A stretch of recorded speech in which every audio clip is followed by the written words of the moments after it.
Bonsoir Christelle. Bonjour Tom.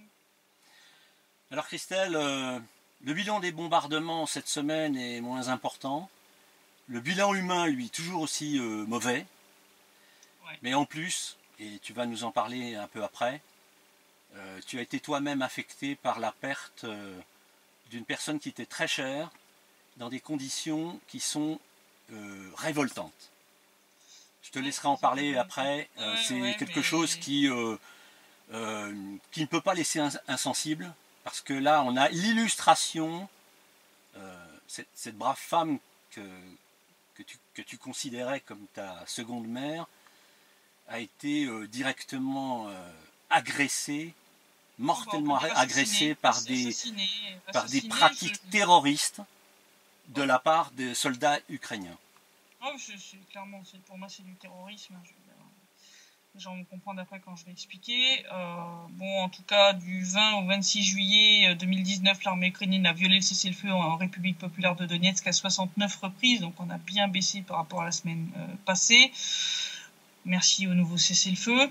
Bon, qui n'a pas tenu très longtemps, hein, mais ça a quand même fait drastiquement baisser quand même le calibre des armes utilisées. Puisque durant la semaine, on a eu seulement 6 obus d'artillerie de 152 mm, 4 obus d'artillerie de 122, 14 obus de chars d'assaut, qui ont tous été tirés avant, en fait, le nouveau cessez-le-feu. 186 obus de mortier de 120 et 82 mm, là aussi on a bien moins que la semaine passée, et là aussi la plupart ont été tirés avant le nouveau cessez-le-feu. Et si on rajoute les munitions d'un calibre inférieur, mais toujours supérieur à 12,7 mm, puisque je rappelle qu'on compte pas ce qui est en dessous, on arrive quand même à un total de 616 munitions, donc on est très en dessous de la semaine passée. Depuis le nouveau cessez-le-feu, en fait, la plupart des violations, c'est du petit calibre. Certaines fois, on a même des violations, mais aucune munition comptée, parce qu'en fait, c'est toutes des munitions d'un calibre inférieur au 12,7, c'est-à-dire c'est une violation où il tire à la Kalachnikov, quoi. Ça, on compte pas les munitions, quoi. On va pas s'amuser à ça. Bon, faut quand même rajouter les 3 violations et 4 munitions, dont un obus de mortier de 120 mm et un obus de 82 mm tirés par les forces armées ukrainiennes durant les dernières 24 heures. Donc les premiers jours après, ouais, effectivement, ça restait vraiment de la mitrailleuse, un peu de tir de sniper, un petit tir de lance-grenade, et puis après ils ont recommencé un petit peu à utiliser, donc à mon avis ça va remonter crescendo tout doucement. Le bilan humain, ouais, il est pas top quand même, hein, parce que bon, les tirs de cette semaine ont quand même tué 4 soldats de l'RPD. Voilà. Il y a eu un civil blessé et puis une civile qui a été tuée par l'explosion d'une mine, Kirina, je vais en parler après. 9 habitations ont quand même été endommagées cette semaine, ainsi qu'un gazoduc et un garage, donc bon, c'est quand même mieux, mais il y a quand même pas de quoi se gargariser avec ça. Surtout que de nouveau cette semaine, l'OSCE n'a pas pu faire son travail d'inspection de la zone près de la ligne de contact. Ils ont été empêchés de se rendre sur plusieurs zones de la ligne de front à coup de faux panneaux champs de mines. Ça c'est une grande nouveauté aussi, ouais. Toujours de nombreux brouillages des signaux des drones de l'OSCE. De nouveau, plusieurs ont dû se poser en urgence pour éviter de se cracher. Certains drones se sont fait tirer dessus aussi. Ah oui. Ouais. On montrera une petite carte qui montre où ce travail d'obstruction est le plus actif, surtout dans le sud, près de Mariupol, mais aussi près de Donetsk et de Verkhnetoretskoye. Donc c'est bien, quoi. On continue. Moi, à partir du moment où ils cachent des trucs à l'OSCE, pour moi, c'est que ça pue. Oui, c'est clair. Ça pue et ça pue. Voilà. Et ça pue d'autant plus que les services de renseignement de l'RPD ont découvert que des officiers du SBU et des forces armées ukrainiennes se sont déguisés en membres du ministère des situations d'urgence pour accompagner des observateurs de l'OSCE et mener ainsi en fait des petites missions de reconnaissance sur la ligne de front en toute discrétion et en toute sécurité. Ignoble. Bon, je rappelle que les membres du ministère des situations d'urgence, c'est entre autres les pompiers, mais aussi les démineurs. Voilà. Je rappelle que mener des opérations militaires sous déguisement de représentants d'organisations internationales ou de travailleurs humanitaires ou médicaux, c'est interdit par les conventions internationales. l'OSCE serait gentil de vérifier qui ils embarquent avec eux sur la ligne de front. Ça serait sympa. Parce que les mecs se sont fait passer pour des démineurs du MTS et en fait, pas du tout, quoi. C'est peut-être même ce genre de mission qui leur a permis de voir par où passer pour assassiner Irina. Parce que donc, comme je l'ai écrit, et puis comme on l'a annoncé en début de Citrep, eh bien, le 25 juillet, on s'est pris un gros coup de massue dans la tête quand la nouvelle est tombée. Donc il faut savoir que j'avais à Zaïtsevo une dame, Irina, qui était comme ma deuxième maman. Elle est 61 ans cette année. Chez qui j'ai dormi de nombreuses fois. Donc elle avait sa maison sur la ligne de front. Donc, zone assez dangereuse. J'y ai dormi un paquet de fois. Donc c'est là que j'ai pu constater effectivement le respect du cessez-le-feu par l'armée ukrainienne et le respect des conventions de Genève à coups de tir de sniper dans les murs de la maison. Et en fait, hier, avant-hier, on a eu donc la nouvelle. Elle a été dans son jardin et elle a marché sur une mine antipersonnelle. Ça faisait 3 ans que je connaissais Irina. Je l'ai rencontrée pour la première fois en mai 2016. On était venus apporter de l'aide humanitaire pour elle, pour sa fille et sa petite fille.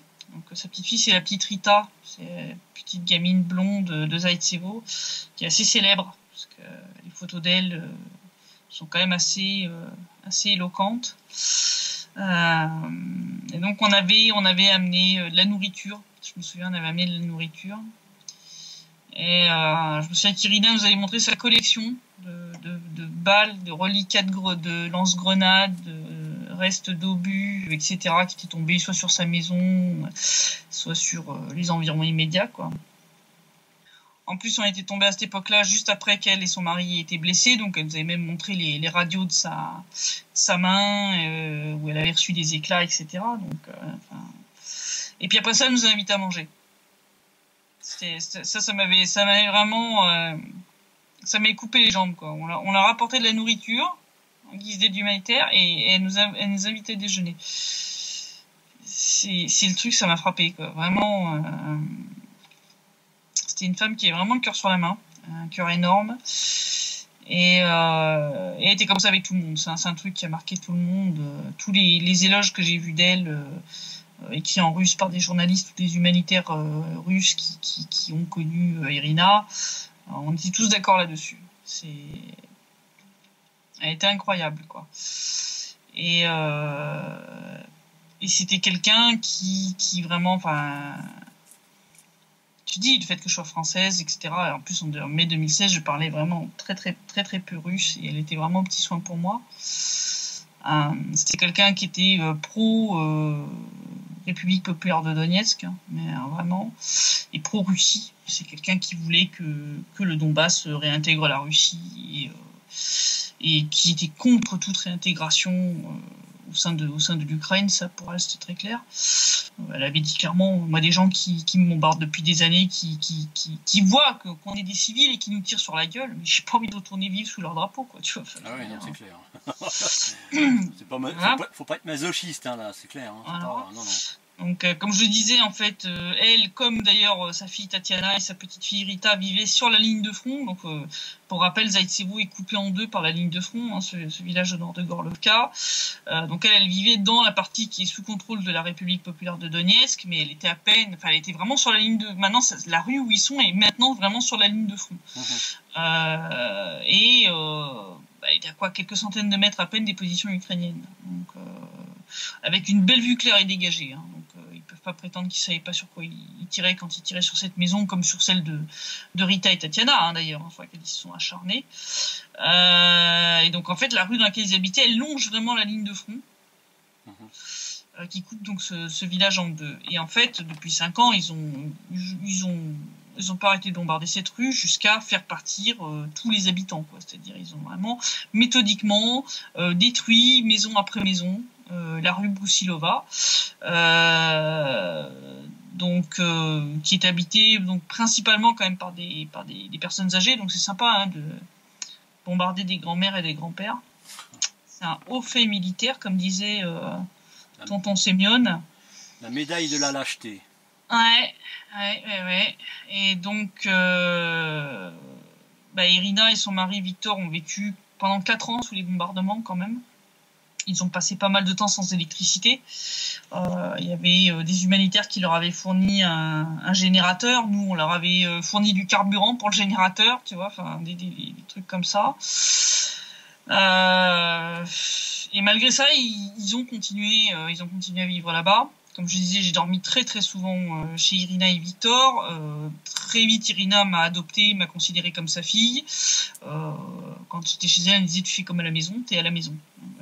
T'es en famille, t'es comme ma fille. » J'ai le même âge que sa fille. Et donc, elle était vraiment en mode...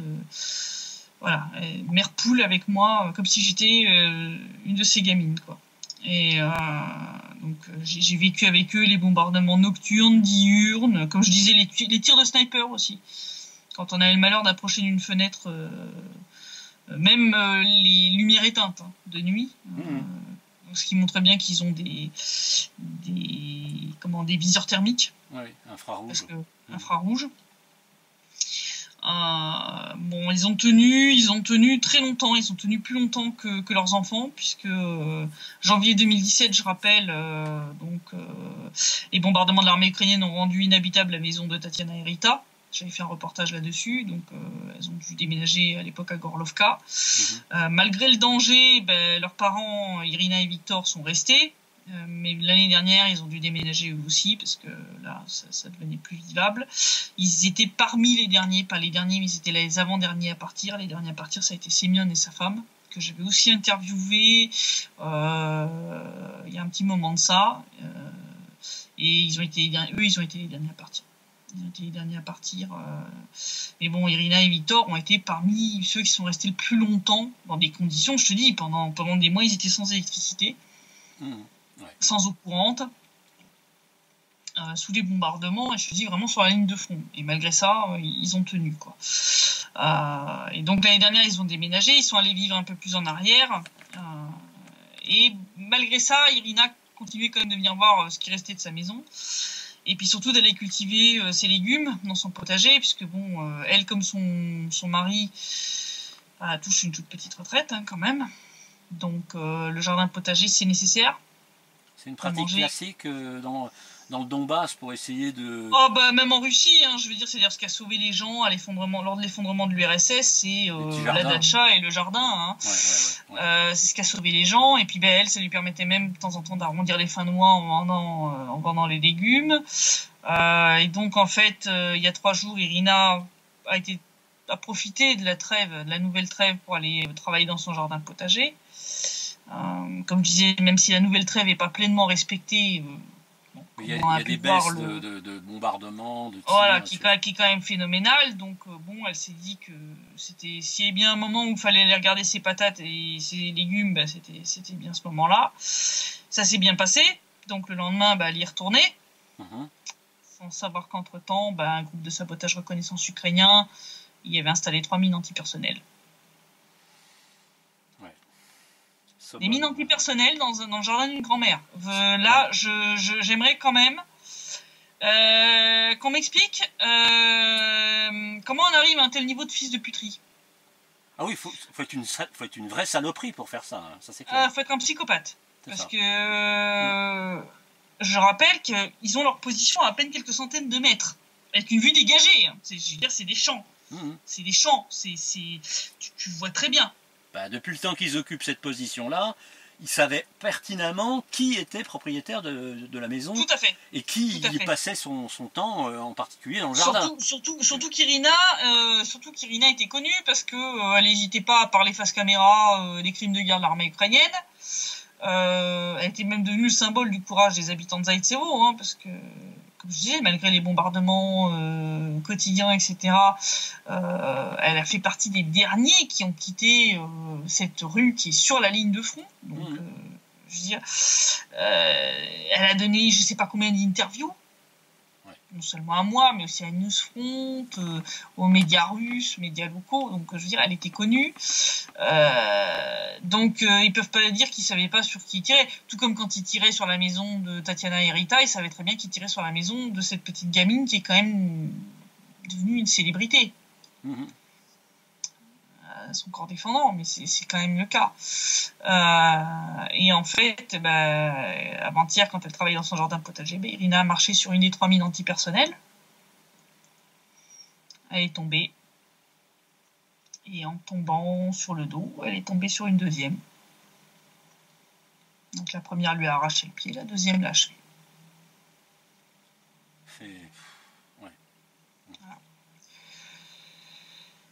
Et la France dans tout ça, et l'Allemagne, qu'est-ce qu'ils disent? Là, les violations des accords de Minsk, ça en touche une sans faire bouger l'autre. Ouais. Il va falloir qu'ils s'en occupent un moment ou un autre, parce que sinon, ça s'appelle de la complicité, ça, de crimes de guerre. Ouais, donc, comme je dis, on a moins de bombardements, mais au niveau fils de puterie, on en a toujours. Des actes de terrorisme comme ça, où on fout des mines antipersonnelles dans le jardin d'une grand-mère. Après, ils vont oser dire qu'ils sont là pour libérer la population du Donbass du terrorisme. Et certainement, ils vont dire qu'ils ont vaincu une unité de l'armée russe grâce à ces mines antipersonnelles. Je le dis clairement. C'est une honte absolue. Moi, je me cacherais, moi, à leur place. Je me cacherais. Mais même s'ils se cachent, moi, je vous promets que je ferai mon possible pour que ces mecs-là y payent. Il n'y aura ni oubli, ni pardon. Irina, elle était comme une deuxième mère pour moi. J'ai pleuré beaucoup, encore ce matin, parce que ce matin c'était les funérailles. Ça a été extrêmement dur, tant pour ses filles biologiques ou sa petite fille Vika que pour moi. Ce que vous avez fait, j'ai même pas de mots assez durs pour le décrire. Pour moi, déjà, ceux qui font ça, c'est pas des êtres humains. Là-dessus, comme disent les Russes, c'est éternel люди. C'est pas des gens, c'est pas des êtres humains, ceux qui font ça. Parce que vous saviez très bien en mettant ces mines que vous mettiez cette grand-mère en danger. C'était pas un milicien. Elle n'était pas membre de la milice populaire. Donc vous avez froidement assassiné une grand-mère en foutant des mines antipersonnelles dans son jardin potager. Elle a juste eu le temps d'être venue chercher des légumes et elle y a trouvé la mort. Voilà. Donc moi je vous le dis, vous pouvez essayer de vous cacher, je ferai mon possible pour vous débusquer où vous soyez et faire en sorte que vous payiez. Et si jamais vous passez pas devant la justice des hommes, vous passerez devant la justice divine ou immanente ou le karma, enfin appelez ça comme vous voulez, la justice de Dieu. La deuxième option ne sera pas forcément meilleure pour vous. Parce que dans le deuxième cas, c'est pas possible de corrompre le juge. Ah non, c'est clair. Ni de l'amadouer en jouant la pleurniche ou les débiles. Tout se paye. Et je vous promets que vous allez le payer. Ce que vous avez fait à Irina, ce que vous avez fait à la famille d'Irina en les privant de leur mère, de leur épouse, parce que Victor a perdu son épouse. Ses filles ont perdu leur mère, ses petites filles ont perdu leur grand-mère. Moi, j'ai perdu ma deuxième maman. Ce matin, j'ai dû enterrer ma deuxième maman. Vous allez payer. Vous allez payer. Et je continuerai à dénoncer vos crimes. Et croyez-moi, je serai là. Si vous finissez devant un tribunal de Nuremberg bis, je serai là. Je serai là pour y assister. Pour voir la justice être rendue. Pour vous voir payer pour ce que vous avez fait. Croyez-moi. Ce que vous avez fait, il n'y aura ni oubli ni pardon. Jamais. Il y a Dieu qui peut vous pardonner. Pour l'instant, vous êtes plutôt mal barré, de ce côté-là. Je vous le dis tout de suite. Au rayon crime, bis, on revient sur le dossier du MH17. Ah oui. puisque ça y est, j'ai publié enfin la version française du documentaire MH17 pour que justice soit faite. Alors, enfin... avant que tu ailles plus loin, je voudrais insister auprès de nos vidéo-spectateurs et vidéo-spectatrices pour vraiment aller voir cette séquence vidéo. Tu as fait un très gros travail de sous-titrage et de traduction. Ça vaut vraiment le coup parce que là, ça remet les pendules à l'heure. Alors, on s'est rendu compte, on savait que le truc était explosif, hein, mais on s'est rendu compte que les trolls de la partie adverse, ceux qui défendent la version officielle du crash du MH17, se sont précipités pour tenter de cracher dessus. On a Bellingcat qui essaye de contester tel ou tel point. Alors c'est marrant parce que maintenant ils attaquent Valentina Kovalenko, qui est la femme qui témoigne dans la fin du reportage, alors que quand la BBC qui avait tronqué en fait son interview pour lui faire raconter ce qu'elle ne disait pas, là c'est marrant, elle était fiable. Là maintenant qu'elle donne la version complète et que là on se rend compte que la BBC a enlevé des morceaux, là d'un seul coup, oui mais non elle raconte de la merde, tu vois. Enfin je vais dire c'est un reportage qui équivaut à peu près une vingtaine de kilos de plutonium 239 enrichi à 95%. C'est-à-dire que, en gros, ça met KO direct debout la version officielle et ça apporte des éléments probants qui définitivement écartent, je dirais, une quelconque crédibilité à l'enquête du GIT. Ah bah l'enquête officielle, ça fait un moment que je dis que c'est de la merde.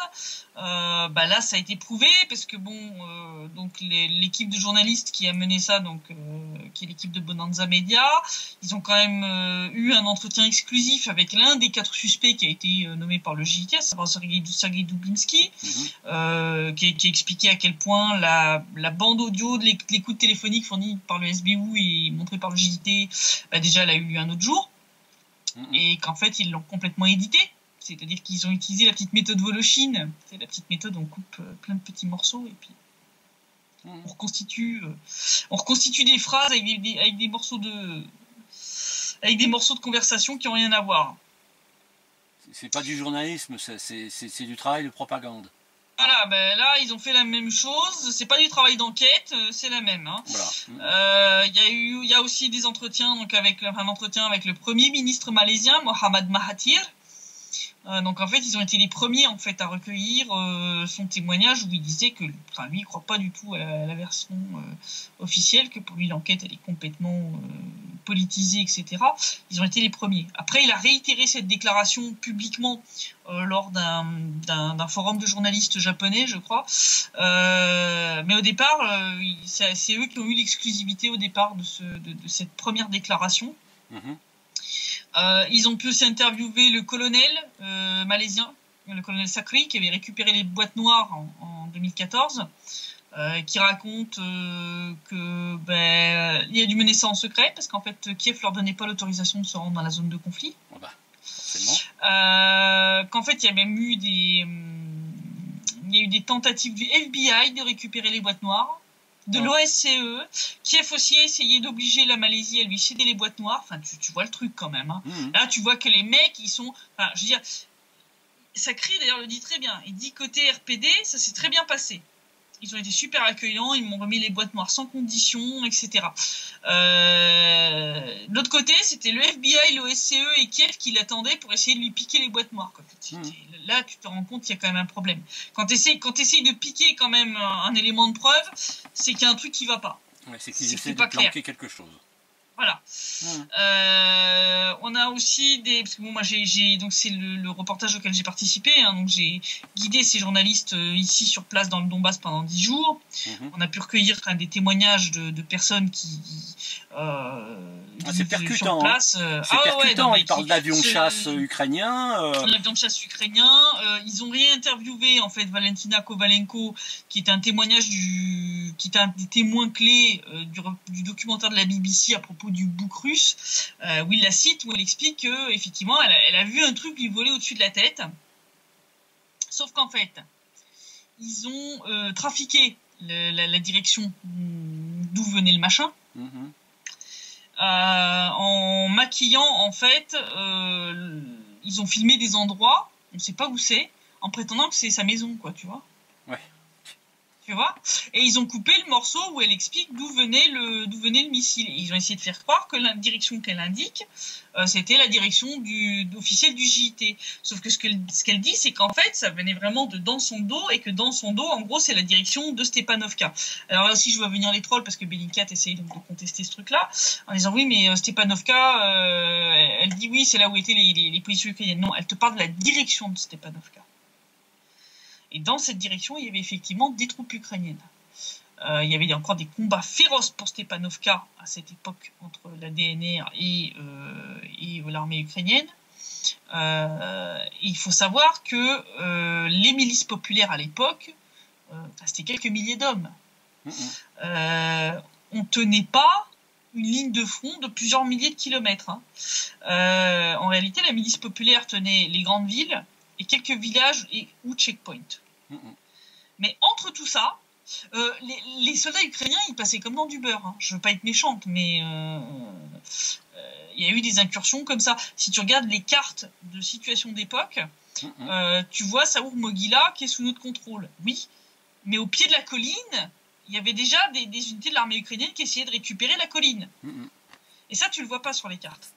Donc les trucs à la Bellingcat et les autres trolls à la Mormoel Kiki, la carte c'est pas le territoire, et surtout à l'époque, parce que c'était une guerre, d'un jour sur l'autre. C'est ce que nous disait d'ailleurs Valentina Kovalenko et son mari, qui lui a pas témoigné face caméra, mais qui discutait avec moi pendant que sa femme donnait une interview aux collègues, et qui m'expliquait. Il dit là derrière les arbres que tu vois devant chez nous. Le 17, c'était l'armée ukrainienne, donc qui était entre nous et Saour Mogila, qui s'essayait de reprendre. Il dit 2 jours plus tard, il dit je voyais des gars de la milice populaire venir me demander de la flotte. Enfin, tu vois, je veux dire, c'était. C'est une guerre de mouvement, quoi. C'était un jour, c'était les Ukrainiens qui venaient demander on peut servir de l'eau de votre puits, et puis 2 jours plus tard, c'était les miliciens. Donc, je veux dire, c'était complètement mouvant, quoi. Non, le témoignage de Valentina Kovalenko, il est juste. Elle a dit, voilà, c'était dans mon dos, et dans mon dos, c'est la direction de Stepanovka, et les Ukrainiens étaient dans cette direction-là. Donc voilà, vous pouvez essayer de contester par A ou par Z. C'est marrant, hein, quand la version tronquée de son témoignage abondait dans votre sens, elle n'était pas contestable. Maintenant que, là, d'un seul coup, sauf que c'était le seul témoin que vous aviez, hein, d'un pseudo-tir de missile book. Donc si elle est contestable, Ah oui, c'est un gros problème encore une fois pour la voilà. version officielle qui prend la flotte.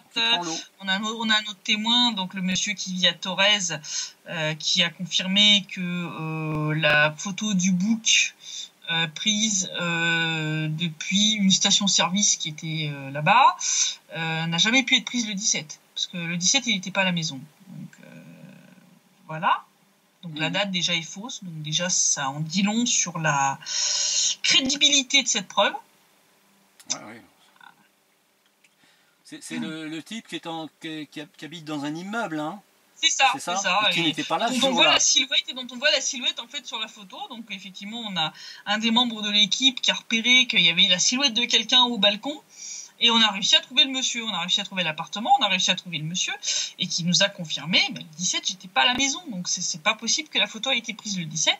Et il a dit clairement, je me souviens de ce jour où il y a un truc sur un camion qui est passé, mais il me dit, je saurais pas vous dire ce que c'était. Donc il est même pas foutu de te dire si c'était un bouc ou un tank ou un BMP ou même si c'était juste un tas de merde.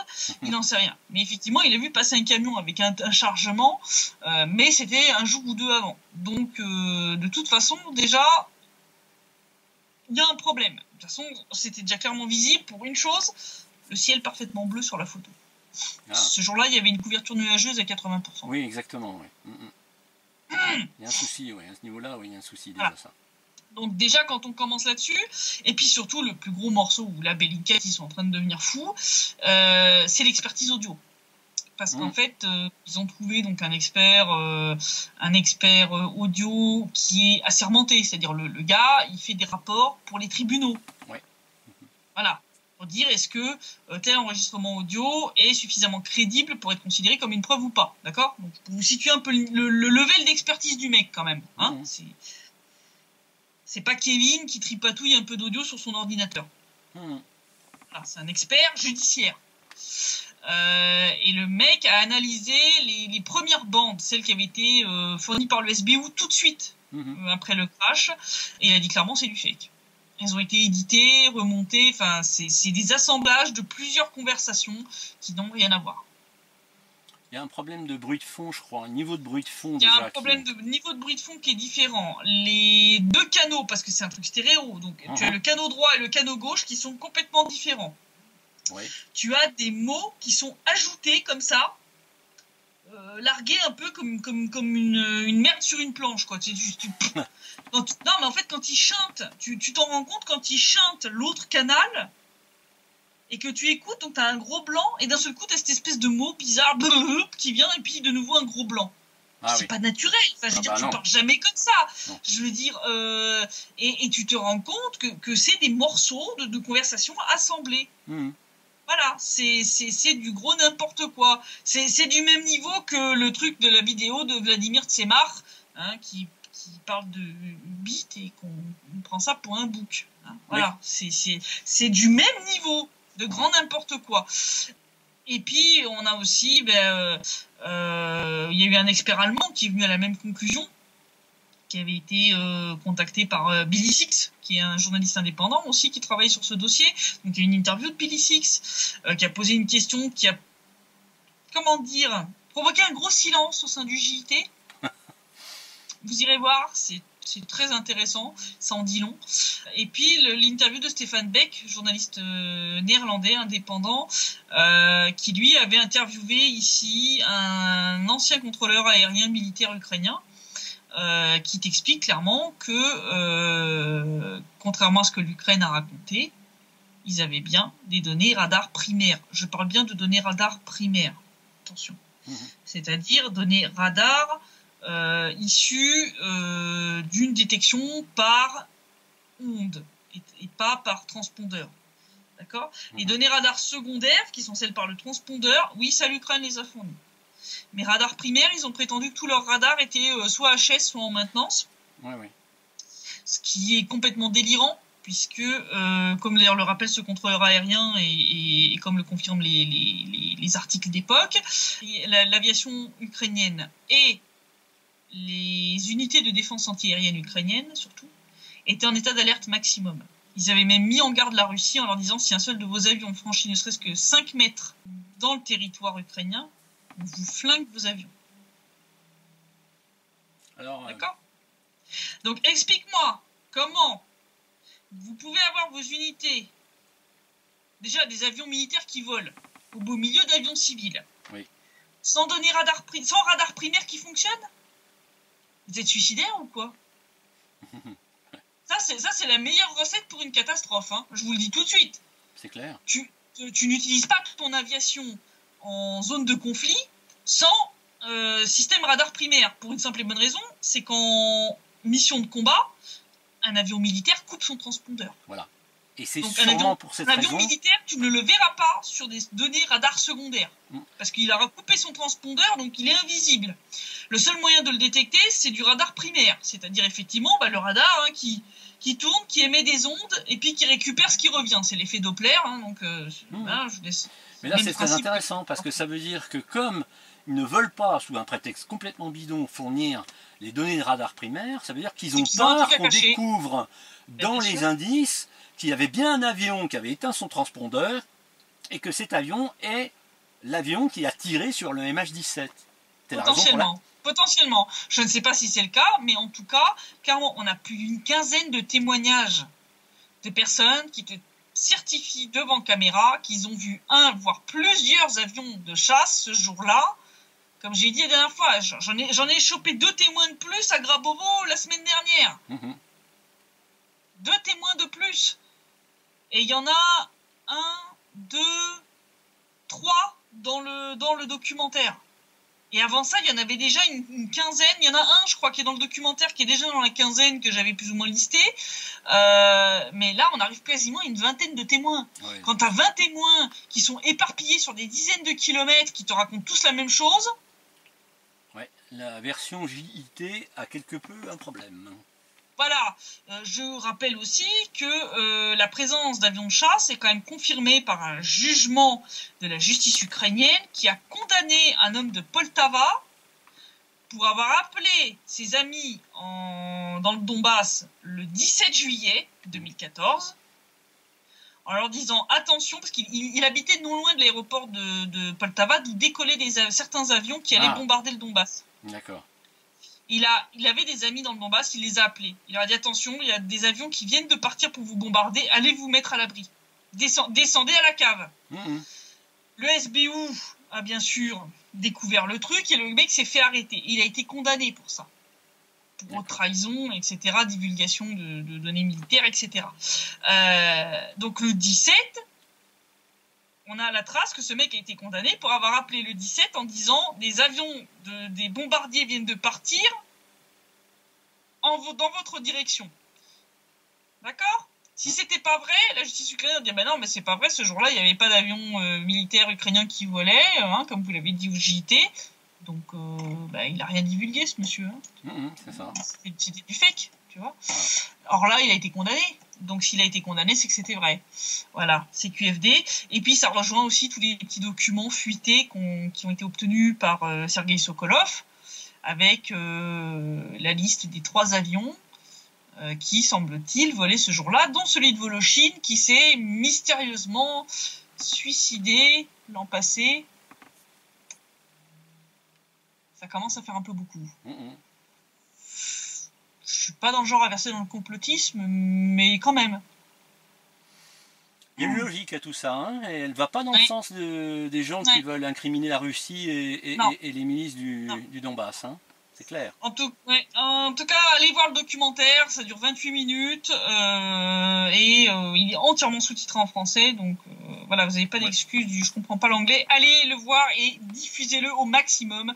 Il faut qu'on commence à ouvrir un peu les yeux des gens sur ce que sont les preuves de l'enquête officielle, parce que c'est quand même épique. Hein. En tout cas, en Ukraine, la semaine dernière, enfin le week-end dernier, c'était les élections législatives, ça y est, les élections législatives anticipées qui avaient été organisées à la demande de Zelensky. Il nous a fait une Macron bis, quoi. D'accord. Il nous a fait une Macron bis puisqu'il a quand même, il a remporté la majorité des sièges du Parlement de manière assez confortable. Je rappelle pour ceux qui n'ont pas suivi que juste après son inauguration, Zelensky avait dissous la Rada, le Parlement ukrainien, plusieurs mois avant la fin prévue des mandats des députés pour obtenir une majorité lui permettant de gouverner, puisque il avait bien vu qu'ils étaient décidés à lui foutre des bâtons dans les roues jusqu'au dernier moment, donc il s'est dit puisque vous prenez comme ça, vous voulez pas la jouer soft, je suis pas contre rien. Vous voulez la jouer hard, on va la jouer hard. Son décret avait fait face à des tentatives de énième sabordage, entre autres de Andriy Paroubi, l'ex-président de la Rada néo-nazi, qui avait essayé de faire annuler le décret pour anticonstitutionnalité, puis la Cour constitutionnelle l'a envoyé bouler. Là maintenant, il n'y a même plus chef de la Rada, vu l'échec tous camp, les partis néo-nazis se sont fait dégager. C'est impressionnant. Ça a d'ailleurs donné lieu à des articles assez funky, tant dans la presse genre pro-Maïdan, Euro-Maïdan et tout, que dans la presse, je sais plus si c'était dans la BBC ou un média du genre, où ils ont dit ça y est, les fascistes ukrainiens ont été en gros liquidés, enlevés de la Rada, quoi, tu vois. Ah bon? Il y avait des fascistes? Merde, je croyais que c'était de la propagande russe. Tu vois? Les mecs, ils te lâchent des trucs comme ça d'un seul coup. Tu découvres. Je dis que la vérité finit toujours par sortir à un moment ou à un autre. Et donc, comme prévu par le décret, les élections législatives anticipées ont donc eu lieu le 21 juillet. Le taux de participation, quand même, est assez frappant, parce qu'il était à peine de 49,84%. C'est quand même moins de la moitié des votants. Normalement, dans une démocratie, un truc comme ça devrait invalider un vote. Mais bon... référendum et compagnie. Voilà, c'est un chiffre qui est inférieur à celui de 2014, qui était de 52,42%, ce qui montre que de plus en plus d'Ukrainiens en ont ras-le-bol d'aller foutre un truc dans l'urne pour voir la situation empirer sans fin, et qu'en gros, ils n'en ont plus rien à foutre de la vie politique du pays. Quand t'as la moitié de ta population qui se déplace pas, là, quand même, c'est inquiétant. Un chiffre qui s'explique aussi peut-être par le nombre de fraudes et de violations enregistrées, puisque le soir même de l'élection, la police nationale ukrainienne a indiqué sur sa page Facebook avoir enregistré 1225 rapports de violations. D'accord. Ouais. Certaines ont été rapportées par les observateurs de l'OSCE. Eh ben... Qui ont aussi dénoncé le manque de transparence de ces élections. Ben oui, puisque depuis que la Russie a réintégré l'Assemblée parlementaire du Conseil de l'Europe, l'Ukraine a refusé les observateurs de la PCE. Ouais. Ça a fait bien genre, quoi, tu vois. C'était... on a eu le coordinateur de chef de la mission de l'OSCE en Ukraine, Ilka Kanerva, qui a déclaré que l'organisation avait entre autres enregistré des cas d'achat de vote. Donc ça, c'est toujours la bonne vieille technique. Je te paye puis tu votes pour machin, quoi, tu vois. Bon, d'accord. Ouais. Bon. Donc il a vu quand même qu'il y avait aussi des tentatives de corrompre les membres des commissions électorales locales.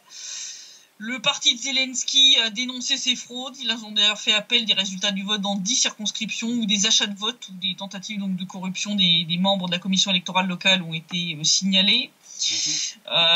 Des fraudes manifestes qui sont venues se rajouter au manque de transparence, d'un manque de règles uniques pour tout le monde et le manque d'indépendance des médias, comme l'a déclaré Albert Johnson, le chef de la mission d'observateur du Bureau des institutions démocratiques et des droits de l'homme de l'OSCE, qui a dit qu'entre autres il y a eu quand même des grosses inégalités de chance, que les règles du jeu n'étaient pas les mêmes pour tout le monde. Ça rappelle la France. Ouais. On trouve au niveau des médias. C'est ça. Il y a eu un gros manque de transparence dans le processus électoral, c'est ce qu'il a déclaré. Il a dit que les principaux obstacles à un processus pleinement transparent et véritablement démocratique en Ukraine se trouvent dans la composante majoritaire du système électoral, donc c'est un peu comme en France, ainsi que dans le financement des campagnes électorales. Parce que, je rappelle, il faut être multimillionnaire pour pouvoir se lancer en politique en Ukraine. Et puis la situation des médias. Alors, ce qui m'a fait rigoler, c'est que Johnson a dénoncé le fait qu'en Ukraine, la majorité des propriétaires de médias sont des hommes d'affaires et des acteurs politiques influents, et que donc les politiques éditoriales de ces médias privés ne servent que les intérêts de leurs propriétaires, ce qui compromet l'indépendance des médias et la confiance que leur accorde le public. En fait, tu prends la même et tu remplaces Ukraine par France et c'est la même. Ah bah exactement, j'allais le dire. Tu m'enlèves les mots de la bouche. Et pourtant, je vois pas les mêmes critiques vis-à-vis de la France. Pourtant, c'est la même chose. Exactement. Voilà. En tout cas, ces faits ont aussi été dénoncés par Ruslan Bortnik, le chef de l'Institut ukrainien d'analyse et de gestion politique. C'est un analyste que je cite assez fréquemment, qui a dit que l'élection n'a été ni juste ni démocratique, bien qu'elle ait été pluraliste et relativement pacifique. C'est-à-dire qu'ils ne sont pas tous entretués à coups de Kalachnikov et de grenades. Bon, en tout cas pour lui, le manque de contrôle sur le financement de la campagne électorale, les conditions inégales de présence dans les médias, les processus électoraux sales dans les circonscriptions uninominales et les campagnes menées par les hauts fonctionnaires de l'État ont été quelque peu compensés par l'affaiblissement rapide de la pression administrative et l'élimination des réseaux nationaux visant à acheter des voix. Bon, on voit que ça n'a pas été totalement éliminé quand même. Selon l'expert, ces élections législatives étaient en quelque sorte le troisième tour de l'élection présidentielle. Il a souligné que les gagnants de cette élection sont les grosses pointures et tous les petits partis ainsi que les ultra-nationalistes et les néo-nazis, comme le parti radical de Legliashko, ont été littéralement éjectés de la Rada, pour ceux qui étaient entrés en 2014. La crainte de Bortnik, c'est que ces élections législatives ont été un vote protestataire et populiste, d'abord contre Poroshenko et son équipe, mais désormais aussi contre tout le système des élites ukrainiennes, comprenant tant le gouvernement que l'opposition, ce qui est dangereux, parce que, comme il l'a souligné, ça augmente le niveau de revendication populiste qui sera très difficile de faire face au raz-de-marée d'attente sociale. En tout cas, après le dépouillement de tous les bulletins, seulement 5 partis politiques obtiennent plus de 5%, qui est le seuil pour obtenir des sièges. Donc, Serviteur du peuple, le parti de Zelensky, qui obtient 43,16% des voix. La plateforme d'opposition pour la vie, donc de Yuri Boyko et Medvedchuk, 13,05%. Union pan-ukrainienne patrie, le truc de Timoshenko, là, 8 et quelques pourcents. 8,10% pour Solidarité européenne de Poroshenko. Et voix, la partie du chanteur Sviatoslav Vakarchuk, 5,82%. Bon, avec ce pourcentage, Zelensky obtient au moins 240 députés, ce qui est plus que la majorité qui est de 226 sièges. Donc il va pas avoir besoin de faire une coalition, ce qui est une première dans l'histoire de l'Ukraine post-URSS. Oui. C'est la première fois qu'ils n'ont pas une situation où ils ont besoin de faire une coalition entre plusieurs partis. Ce qui rendra Zelensky complètement responsable de ses actes. Ah bah là maintenant c'est fini les excuses bidons. Une fois que la nouvelle Rada sera mise en place, ça sera fini. Mais de toute façon il n'appliquera pas les accords de Minsk. Un de ses conseillers a dit que, entre autres, l'amnistie, il en était hors de question. Enfin, il y a plusieurs points des accords de Minsk où déjà de toute façon ils ont dit niet. Donc de toute façon, je veux dire, le mieux qu'on puisse espérer, je pense, c'est un cessez-le-feu, l'échange des prisonniers et puis un statu quo, quoi. Enfin, je pense que c'est plus loin. Et alors ça y est, on a enfin un pendant ce temps à Kiev. Ça faisait longtemps, dis donc. Depuis que c'est un clown à la tête de l'État, ils sont plus drôles du tout. Mais bon, ça y est, ils s'y sont mis. C'était le temps de se réadapter, il faut croire. Puisque c'est le quartier général de l'opération des forces interarmées qui nous a fait une nouvelle clownerie. Ils ont protesté face à des provocations du FSB dans les eaux de la mer d'Azov. Oh. Ils ont sorti que des navires des gardes-côtes du FSB qui étaient en mer d'Azov, à une certaine distance, des bateaux de la garde maritime du service national des frontières ukrainiens, ont donc de nuit, une fois la nuit tombée, en gros pointé des lasers verts, un rayon vert, un laser vert sur les bateaux ukrainiens. Oh là là. Voilà. C'est une affaire internationale, tu vois, un truc comme ça, tu vois. Oh là là. Voilà. Ils ont dit que des provocations comme celle-là ont été organisées après 21 heures dans la région de Mariupol, dans la mer d'Azov, 2 jours consécutifs. Ils ont dit que les dommages pour la santé des équipages et la défaillance de l'équipement technique après l'exposition aux faisceaux ne sont pas fixés. D'accord. Je sais bien que depuis le printemps russe en Crimée, vous voyez des petits hommes verts partout. Mais là, je pense que c'est pas les dégâts du rayon vert sur l'équipage qu'il va falloir évaluer. Je pense que c'est la santé mentale de l'équipage. Ah oui, c'est très net. Oui, c'est très net. Parce que parler de provocation, parce que tout simplement, ils vous éclairent en pleine nuit pour voir qui c'est et puis s'assurer que vous n'allez pas risquer de leur tirer dessus parce que ils n'ont pas oublié les conneries dans le détroit de Kerch. Bah oui. J'ai osé parler de provocation pour ça. Ça va être quoi la prochaine? Dès qu'ils se trouvent à moins de 50 km, c'est une provocation aussi? Ils sont capables de tout, ces crétins. Ça devient n'importe quoi. Bon, en tout cas, on va voir comment va évoluer la situation. Mais enfin, de ce qu'on voit, le cessez-le-feu améliore un peu la situation. Mais enfin, c'est pas parfait quand même. Et je pense que ça va pas tenir très longtemps. Donc voilà, mais bon, maintenant Zelensky a plus d'excuses, donc on va voir ce qu'il va faire. Bah oui. On va voir. Et on va voir qui réellement gouverne en Ukraine. J'ai ma petite idée. Voilà. Donc ça promet. Et puis, mais donc, pour moi, là, ce qu'ils ont fait entre autres avec Irina, ça montre clairement que ils n'ont aucune envie de faire la paix. C'est clair. On continue dans les méthodes terroristes. Ils utilisent juste des méthodes qui violent pas le cessez-le-feu, mais qui sont tout aussi dégueulasses. Donc voilà. Et puis MH17, je continue de travailler sur le dossier. Là, j'ai passé une grosse semaine pour faire les sous-titres, mais là, je me remets au travail sur mon propre dossier là-dessus. Et puis, vous allez voir qu'il n'y a pas que les éléments pointés dans le documentaire comme étant faux, qui sont les seuls faux dans l'enquête officielle. Il y en a tout un paquet. Et il est temps de démystifier ce truc. C'est un tribunal de l'Inquisition, le JT, c'est pas du tout... Donc je te dis la semaine prochaine pour le prochain SITREP. Merci Christelle encore une fois pour ton SITREP et à samedi prochain effectivement. À bientôt. Au revoir.